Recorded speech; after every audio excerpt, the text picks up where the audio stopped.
Well, hey, and welcome to the 1940s. Now, that's where we are in our historical trip backwards in time through the varieties of interior decor styles that have eventually culminated in where we are today. And the 1940s was a very significant decade. Um, it was significant politically. We all know that. The Second World War, it was just massive in that sense. But it also had a major impact on how we live our lives. Big changes took place in the 1940s. So we'll be right back and we'll talk about them.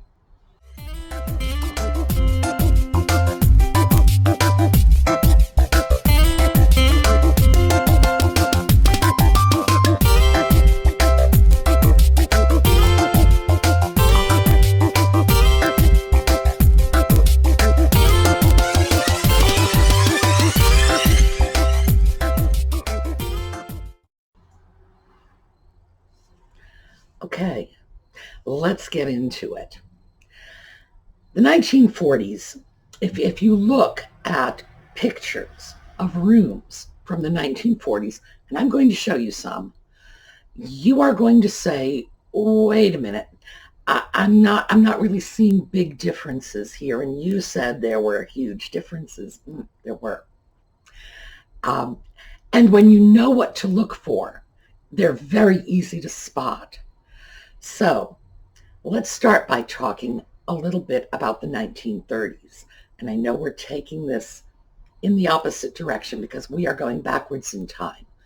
But to understand the 1940s, we really have to understand a little bit about the 1930s. This was the era of the Great Depression. And the Great Depression was not just an American phenomenon. Now, I'm sure you all know that. But in fact, I have to admit that I probably really didn't figure that one out for a long time. I mean, when I was a child, I just thought, oh, Black Friday, American stockbrokers throwing themselves out windows in Wall Street, very American. I filtered it through my American eyes, and that's what I came up with. But in fact, our country, even then, was too big to fail, but fail it did. And consequently, the ripples were felt worldwide. We were not the only ones suffering incredible economic upheaval in the 1930s. Everyone was.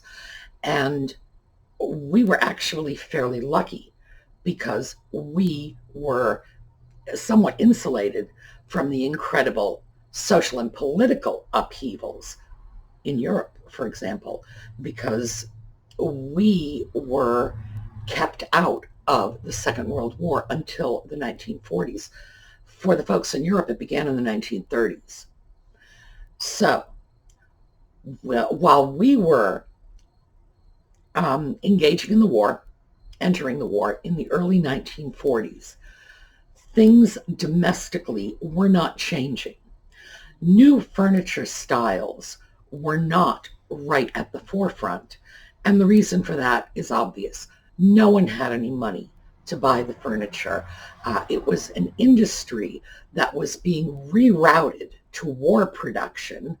And even if you had the furniture to buy and the money to buy it with, just picture this conversation. Hi, Martha, come in and look at my new furniture. Oh, gee, is your boy still missing in action in the Pacific? Do you want to have that conversation? No, nobody did. So things as frivolous as domestic spending were downright unpatriotic at that time. There were shortages, there were rations. This was not a time of high conspicuous consumer consumption. No. So I know you're saying to yourself, well, how can you say it was such a pivotal time? It was. You see, in the 1930s and the early 1940s, no one had a living room. A living room did not exist. That was not a concept we had. We had kitchens, we had bedrooms, we had dining rooms, we had parlors. We didn't have living rooms. No one was living in that fancy room, the parlor. Now, last week, I got a very interesting comment from one of our viewers who had said, well, what about those images we see in movies about people, in their 1940s parlors gathered around the radio? That films well for Hollywood, with the whole family clustered around the radio listening to something. But our grandparents used the radio the same way we did. And we do not cluster around the radio. Why would we? Because we can hear it. We can hear it no matter where we are in the room. We can hear it in the next room. If you open the window, you can hear it out on the porch. And that's how people used their radios. You could be listening to a news program, an entertainment program, music, whatever, while you were in the other room, scrubbing down the dining room table or whatever. And that's what they did. Now, to be sure, there were certainly times when people would cluster around the radio because they wanted to hear their favorite show, or there was an important news broadcast or something of that nature. But was that how they commonly used it? No. The parlor was not like the radio room. The parlor was a room that was used by adults. Mom and Dad would go into the parlor after dinner while they did their thing, and the kids were just not welcome. They would entertain. Company would come into the parlors. In most middle-class homes, the parlor was a seldom used room. It was maintained and furnished and kept as a special room, a room for guests. And although in some homes children were welcome, really wasn't the norm. So we have this fancy sort of Sunday go-to-meeting room, and the family would be more inclined to gather in the kitchen or in the dining room where they were actually doing things. Kids would be doing their homework on the dining room table. The family would be eating in the kitchen or eating in the dining room. So the whole concept of a living room was virtually unknown in the early 1940s. But by the time we get into the 50s, we've got living rooms. Now, I know I don't need to tell you why. Because the why is what else came in the 1950s? Television. And you do have to cluster around the television. You can't watch television while you're in the dining room scrubbing the table, not if the television is in the parlor, which is now the living room. Television encouraged us to live in our fancy room, our parlor, our living room. And that was the major transition. The parlor became a living room. Huge, just in terms of how we live now. And if you just take a second to look at your own lives and see how much time you spend in your living room, and you realize that your grandparents did not do that. Your grandparents were not spending their time in this fancy, overstuffed parlor. So that was change number one. That was a pivotal change. Pivot will be one of our words for the day. I'm sure we're going to come up with more because it was a decade of change, so we'll have some more change words.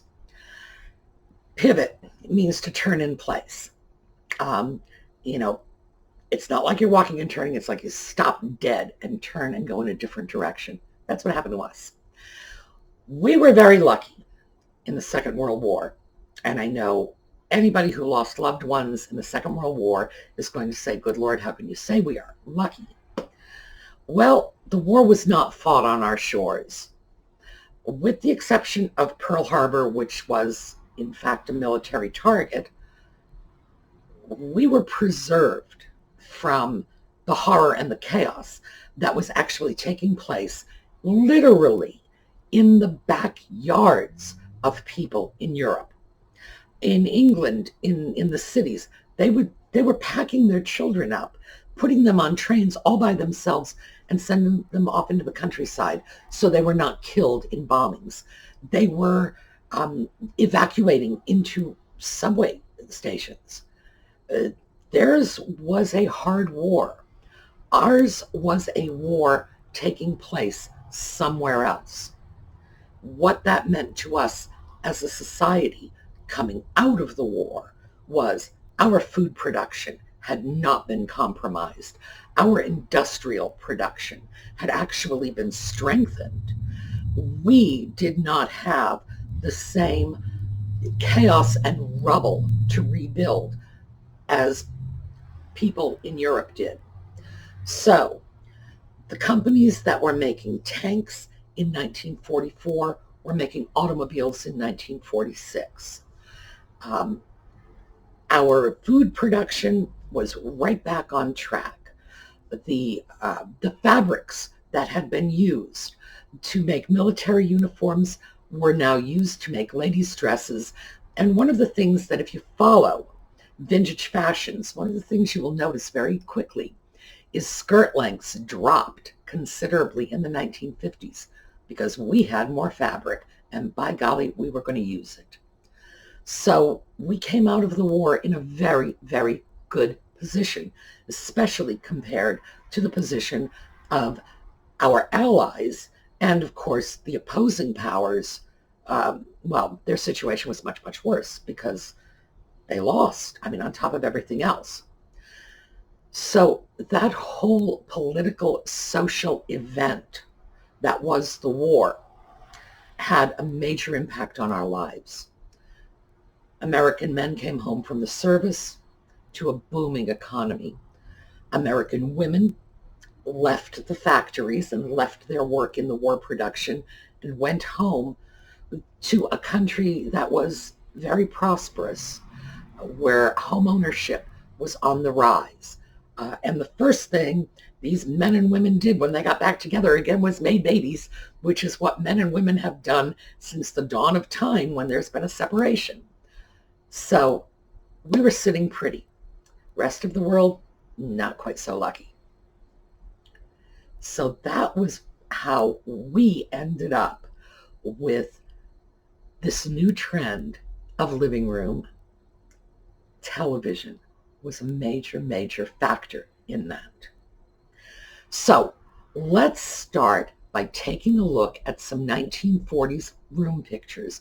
And I have a lot of them for you because I wanted you to see different socioeconomic levels. A lot of these are middle-class households. A lot of them are lower-class households.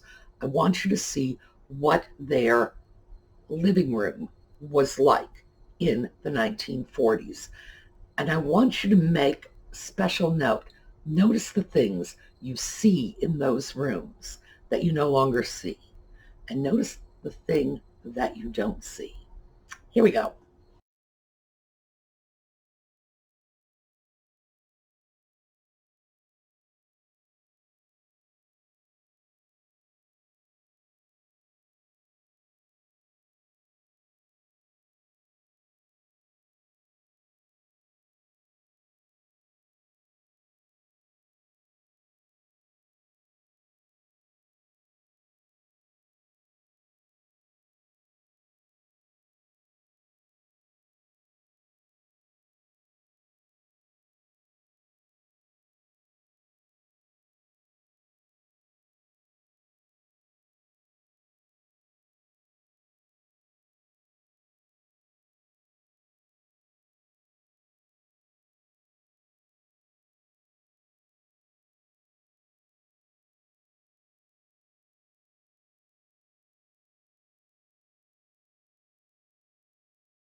Okay, so did you spot the thing that was missing?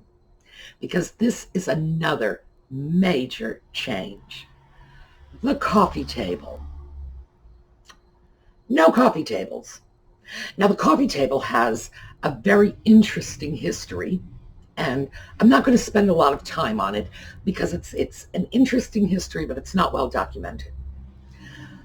We probably got our notion of coffee table from the Middle East or Asia. In the Middle East, low tables on which one served coffee to people who were seated on cushions on the floor. That's been around for a very long time. And anyone who has ever spent time in the Middle East has certainly seen something like this. People sitting on cushions with low tables, drinking coffee and smoking anything they can manage to smoke. Japan, again, low tables. And there is some evidence to indicate that coffee tables, or tables called coffee tables, were produced as early as the middle of the 19th century, somewhere in the 1850s. But the evidence is sparse and it's disputed. What we really have in terms of well-documented evidence shows that this is a table that came in to be used in the sense that we use it in front of our sofa in the late 1940s and then immediately shot up in popularity in the 1950s. Why is that? Our old friend television. And the reason for that is what the people of the 40s and previous decades used in lieu of a coffee table was a tea table. And a tea table is high. It's the height of a dining room table. It's like 30 inches high. And the reason that a tea table needed to be so high is because people ordinarily actually made the tea on this table. It was large. It was often square or round. You'd bring in your tea stuff and you'd assemble your cups of tea on this table. And that would be very difficult, as I'm sure you can imagine, bending over a coffee table. Tea tables are what people were used to. So let's just very quickly take a look at a couple of tea tables. Now, there are loads and loads of styles. I just grabbed a couple of them because I wanted something that you would probably easily be able to recognize and identify. So, tea tables.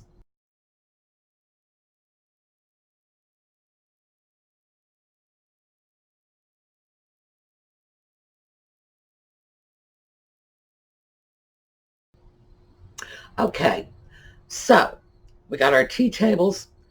The transition to coffee table was almost inevitable with the coming of the television set. You have the television set on one wall, and for some reason in the 1950s, we tended to just shove our furniture up against walls. I don't know why that was. Television's on one wall, sofa's on the other wall opposite, and there you go. Here's your little itty-bitty coffee table in front of it. It's low. It didn't get in the way of the television, whereas, of course, the tea table would have. So, did you notice the lack of coffee tables in those pictures? If you didn't, by the way, this is a video.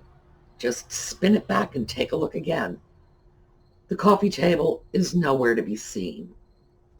Now, with the coffee table coming in, some things went out. One of the interesting things that went out during that period was the picture rail.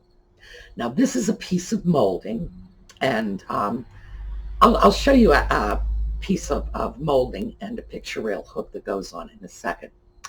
But it went on the wall up near the ceiling, usually about 8 inches to a foot below the ceiling in the cornice molding, and it had a little sort of S-shaped hook. It curved over and then curved out.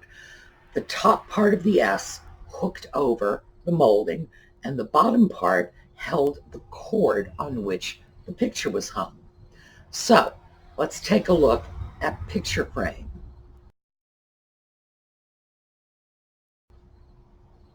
Okay. Now this, and I'm sorry, I just called that picture frame, and it's picture rail molding. That's what it's called. And if you want to add that to your home, by all means do so. I think it's a wonderful antique touch. It does really well with older rooms and pictures hanging on cords.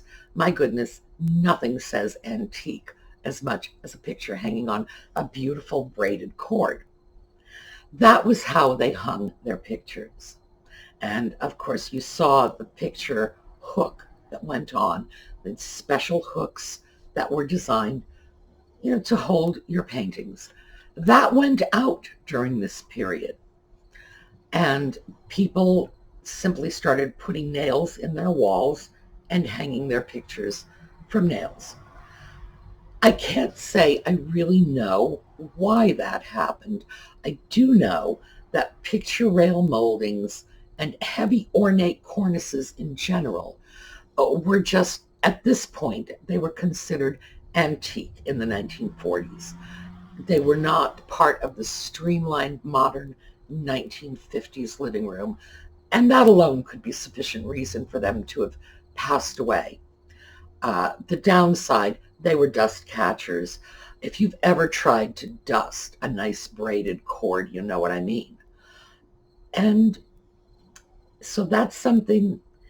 The picture rail went out as the coffee table came in. Also, a few other things you may have noticed.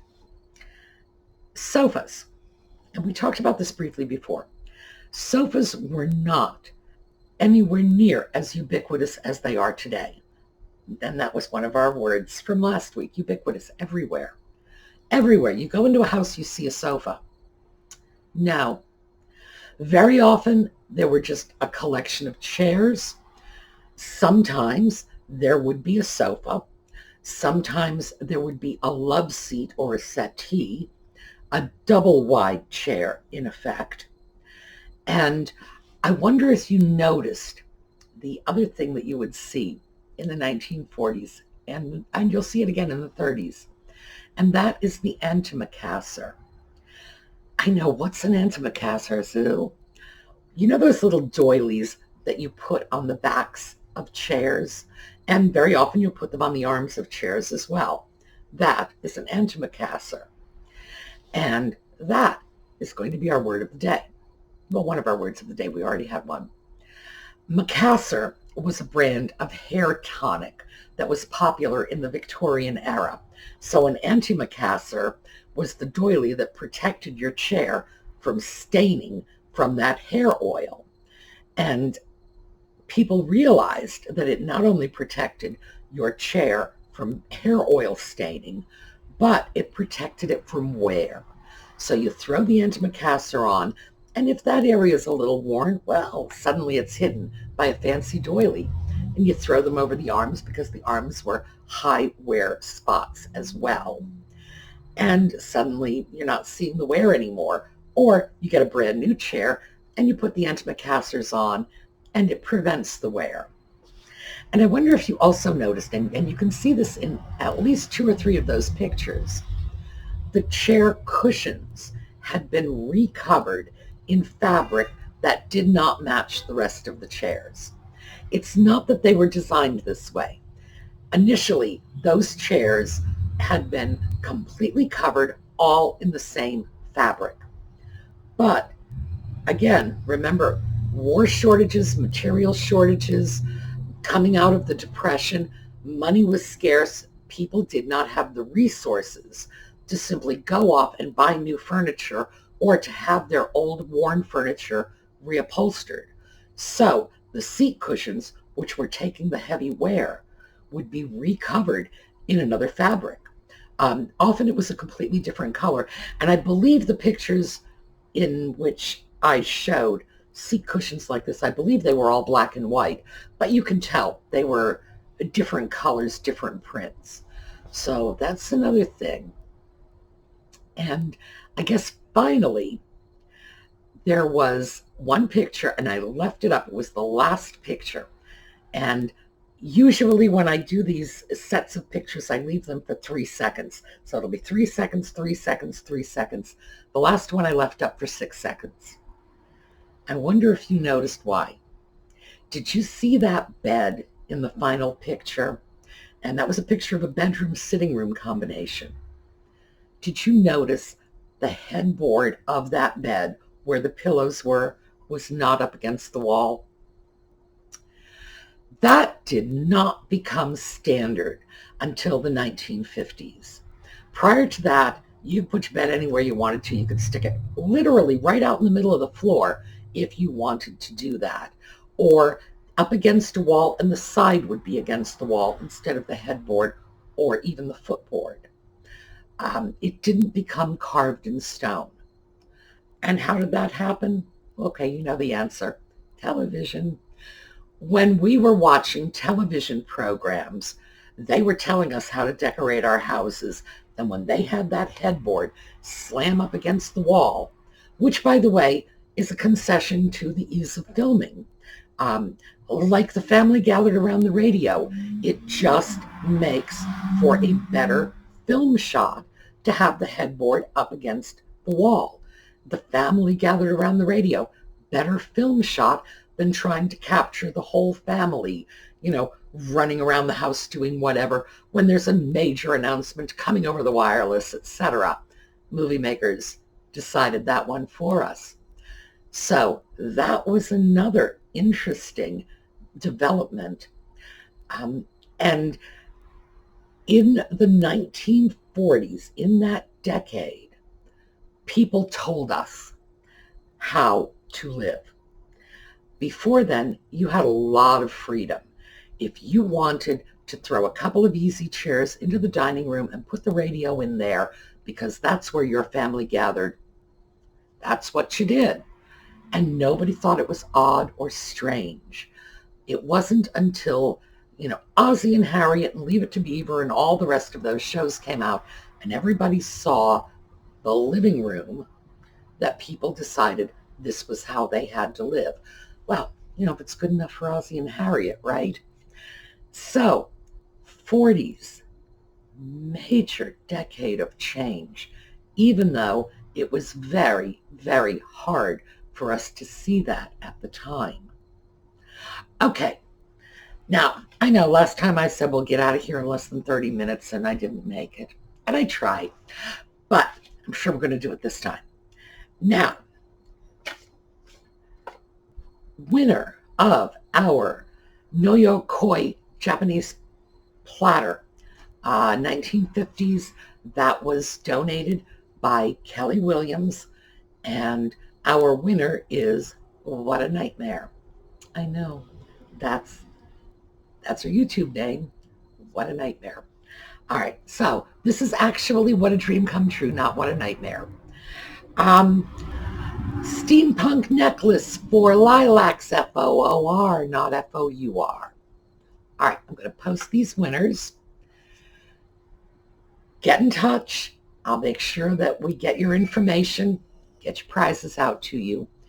We've been able to ship out a couple of pens and a couple of sock puppets this past week. Again, keep the pen and sock puppet requests coming, and we're going to work on getting them out. Tomorrow, 1930s.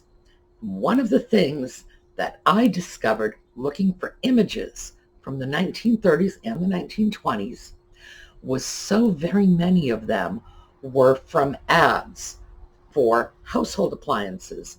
Boy, I can give you 100 pictures of kitchens from the 1920s and 1930s, but it's kind of hard for me to come up with pictures of living rooms, well, parlors. But since we're going to be looking at kitchens from the 1930s, and because even though some of those pictures had just very nice ranges, nowhere near as nice as mine. So that's going to be it. I am going to show you pictures of Ezra. Yes, the photobomb kitty finally woke up. He's back here. Audie, say hello. All right. You want to go back to sleep, baby? Nowhere near as nice as mine, so I am going to show you my range tomorrow because it's very appropriate. We're going into Art Deco. All right, see you then.